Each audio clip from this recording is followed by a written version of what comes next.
Hello, welcome aboard. Welcome to Fishing Without Bait, a lifetime without definitive expectations. As always, I'm joined by my good friend, co-host, and producer of this program, Mr. Mike, who's behind the scenes. Hello. And we are looking for individuals who are looking to create themselves rather to find themselves, to look at life and reality from another perspective, and view life as an epic adventure. There is no admittance fee required, other than the honesty, open-mindedness, and the willingness to try. Join our conversation and get acquainted with an eclectic roster of guests.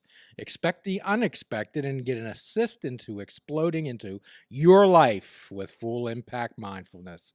Good day, my friends. I'm Jim Ellermeyer. I'm a behavioral health therapist. And as always, we attempt to scour the airwaves for interesting individuals. And at times, we have people that contact us and perhaps want to explore some of their ideas and thoughts on this show that perhaps may be congruent or incongruent with ours, and that's cool too. So today we're joined by Professor Buzzkill. Professor Buzzkill, an interesting name. Could you share with us a little bit of the origin? The origin of Professor Buzzkill comes from my old students back when I used to be a college professor, because I would often bust the myths that they brought into class, or misunderstandings. And a lot of these misunderstandings about history, which is what I taught, and a lot of the things that they really misunderstood, they deeply believed in. And so they would say, when I tell them it wasn't true, and then I explained to them why it wasn't true, they say, "Oh, that's a real buzzkill." And they kept saying that. And so eventually they started calling me Professor Buzzkill. And when I decided to go into media and the wider world, I decided to call my show, which is a podcast like yours, Professor Buzzkill. So what you're saying is to look behind the curtain. Right, absolutely. And in fact, that's a good analogy. That's a good image, because that's on our website, on the homepage of our website is a picture of me in another painting of someone drawing back the curtain on George Washington chopping down cherry trees. Oh, So okay. that's exactly what I'm doing there. Much like the wizard behind the curtain. That's right. Pay no attention. Well, except that I want people to pay attention to the wizard behind the curtain, because that's me. Right. So on this show, Professor, we often talk about perceptions and how events are interpreted by the way people frame things from their past experience. Okay. And our past experience generally is influenced by what we were told. Yes, and that's absolutely true for the study of history, especially the study of history for people who don't go on and continue and take higher degrees in history, because where they get specialized, because they've often in school are reading books that are 50 and 60 years old. They're often learning things about history that are 50 and 60 years out of date, or maybe even 100 years out of date. And that's where a lot of these myths and things build up. And of course, if you're not going to become a professional historian, you're not going to bother to spend any much of your time looking up whether J. Edgar Hoover was a cross-dresser, which is what a lot of people believe. But, that's what they go through life believing, because that's what they were told. That's what they were told, so perception. So there's a thought out there that if one tells a lie loud enough and long enough, then people will believe it. Yes, and then we're seeing a lot of that happening these days. Indeed, indeed. So most of these things are based on fear. However, before the show, what you and I were discussing was that winners write the history books. Could you expand on that, Professor? Well, winners generally write the history books. Fortunately for historians and for the culture in general, winners also leave a lot of records. In fact, in some cases, in particular Britain, and what we're going to talk about today a little bit, made and kept a lot of records about, for instance, their empire building. Not only because they needed records for obvious purposes, but they believed they were showing what a good thing they were doing. And now historians are able to go back through all those records and all those archives and find that, well, it wasn't such a good thing that you were trying to enlighten a whole subcontinent by, treating them very badly. So winners could be writing the history, but they're writing it in such a proud way. The Romans wrote it in such a proud way that we're able to find out, well, actually what you were doing that sounded so braggadocious really wasn't very good at all. No, generally. And, one of our favorite philosophers here is the Trappist monk Thomas Merton, who said that most of the ills in the world can be traced to three things: greed, lust, and self-love. Yes. Certainly. And I keep thinking of the British Empire going into and having that war with China, that rebellion, when the Chinese were actually trying to keep the British from pumping, filling their country full of opium. Yes, the Opium Wars, yeah. And that's what I say about archives and records is the British are keeping records of what they're doing because they think what they're doing is right and they want details of what they're doing. I mean, the Nazis kept enormous numbers of highly detailed records and they couldn't possibly burn them fast enough when the Soviets were knocking at the door in 1945. And so we now know a lot about the inner workings of Nazi Germany that a lot of wise Nazis, so to speak, wouldn't have wanted known. But they believed what they were doing, and so they were sort of trumpeting what they were doing through their archives. And this is what happens when, in my world, in the behavioral world, we talk about people's perceptions are their reality. Yes, And absolutely. and the deal is how do we change the perception without insulting them? Yes, and that's often hard to do because a lot of the perceptions that they have are very comforting. And when we help people point out blind spots, we ask them to take a look from another perspective. Yeah, and that's hard to do because they've never done it before, also as well. I imagine that you had some incredulous students. Well, yeah. Mostly they're incredulous when they find out that a lot of their heroes don't necessarily or didn't necessarily do a lot of the things that they think they did and didn't necessarily say a lot of the things they think they said. And I could see it in their eyes. They would sort of like stop and think, and wait a minute, that can't be true. It's like you're telling them black is white. And then when you show them how these myths and misconceptions built over time, they'll finally understand. But it is quite a shock. Well, I would suspect even long ago, people had their own PR companies Oh, to absolutely, embellish absolutely, their absolutely. images. That's not a new thing. The PR business, the spin doctor business, is not new at all. It goes well back into to Roman times, or S- maybe even Greek times mm, before that. So tell us a little bit before we get into our subject for today. Tell us a little bit about your interest in history. And actually, if you ask most people about history, I would suspect that most of them view it as a very, this is my own thoughts, could be wrong. I don't view it this way. I view it as rich. However, I think most people would view it as boring. Yes. Well, I got into history seriously because I wanted to be a political science major. And I was doing that in college, or at least I thought I was doing that in college. And I was going on college year by year by year. And I thought, why am I not building up the credits to graduate? And my dad sat me down once and said, look, why don't you look at the actual courses you're taking? You're taking a lot of history courses. You're displaying your history knowledge, your history interest, and you don't even know it. You're supposed to be taking poli-sci, you're supposed to be taking economics, but you're taking history. Become a history major and finish within a year, and that's what I did.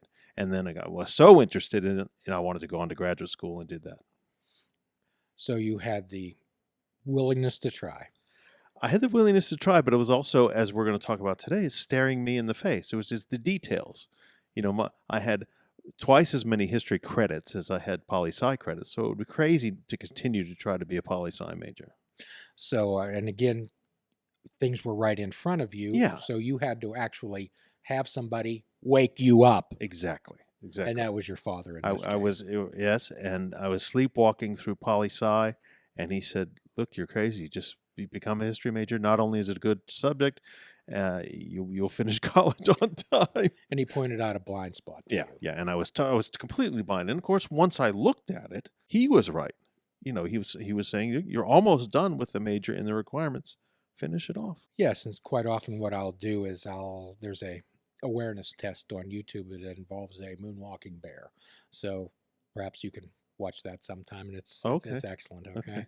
So even when the stuff is right in front of you and you're the one doing it, you often don't realize it. we're not looking there. We're not looking at it. We're for it. blinded by these perceptions of what we think should be right, even though our body or our consciousness is telling us what we should be doing because it's forcing us to do it. We're just not paying attention.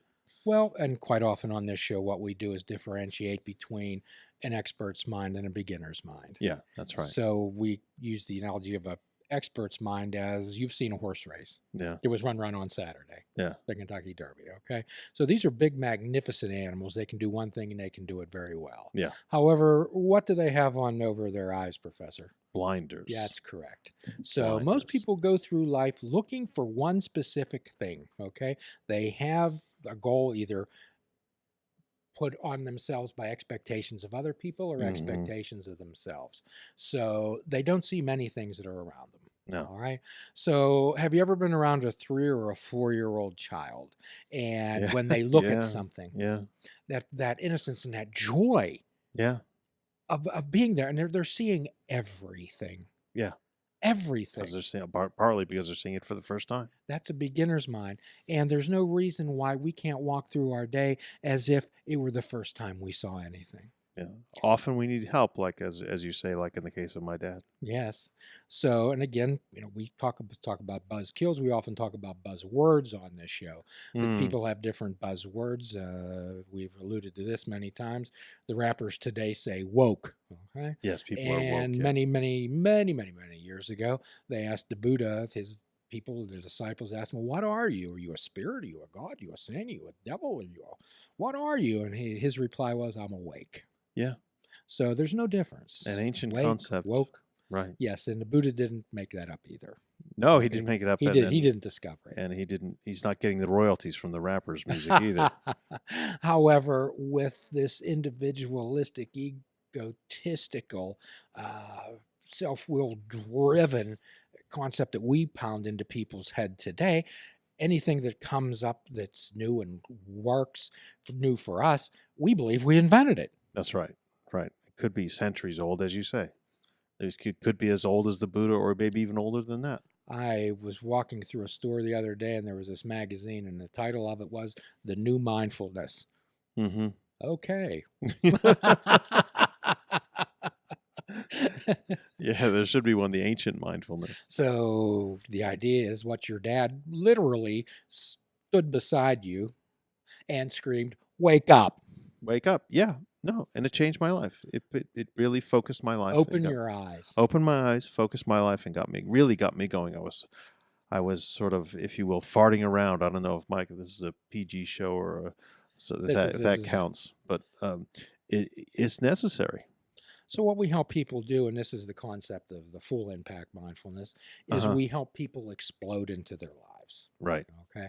No more wishing and waiting and hoping that something happens. Right. That's kind of a segue into exploring new opportunities, is what you presented to our show, and I found it so interesting. We just had to get together. Right. So tell me about the reason that you contacted our show. Well, it's because of the title of your show, Fishing Without Bait, which I think comes from the full edition of this book that we're going to talk about, The Compleat Angler by Izaak Walton, which was written back in the 1600s. And I came to it by reading a philosophical book on golf, believe it or not, called Golf in the Kingdom, which was highly popular in the early 80s. And it was this sort of philosophical exploration of really concentrating on golf, believing in golf, and how golf, by focusing, how it could change your life and how you could look into these deeper things. And it mentioned this book on the way, and I thought, that's interesting. So I went and got it, I read it, and that's exactly what this book does. It does it in much greater detail than Golf in the Kingdom did. And then I found out it proves to be one of the most popular books in the world. I think it's the most reprinted or the most sold book in English besides the Bible and Pilgrim's Progress, or some. It's like number 3 on the all-time bestseller list in English, which is not bad.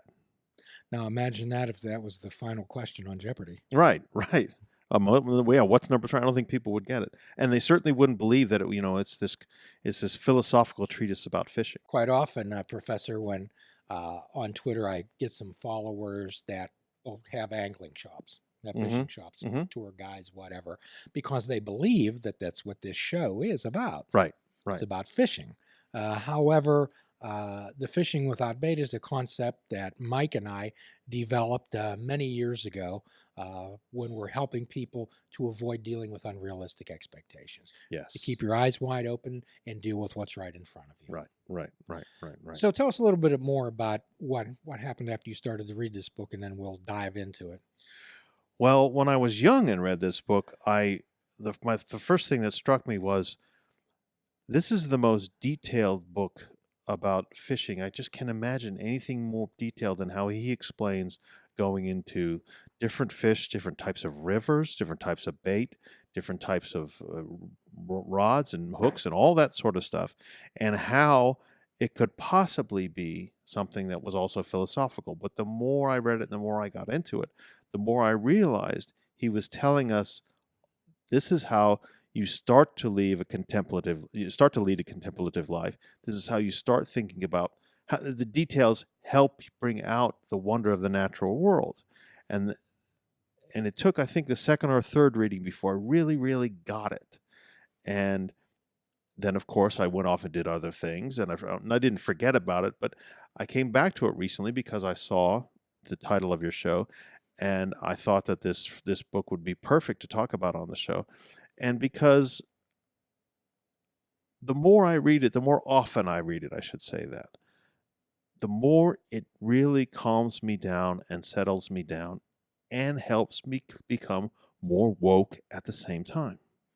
I can't imagine anything else that does this. Maybe religious people have this with the Bible or other sacred texts. I don't, but this, for some reason, gets me in that frame of mind and then teaches me more about my mind.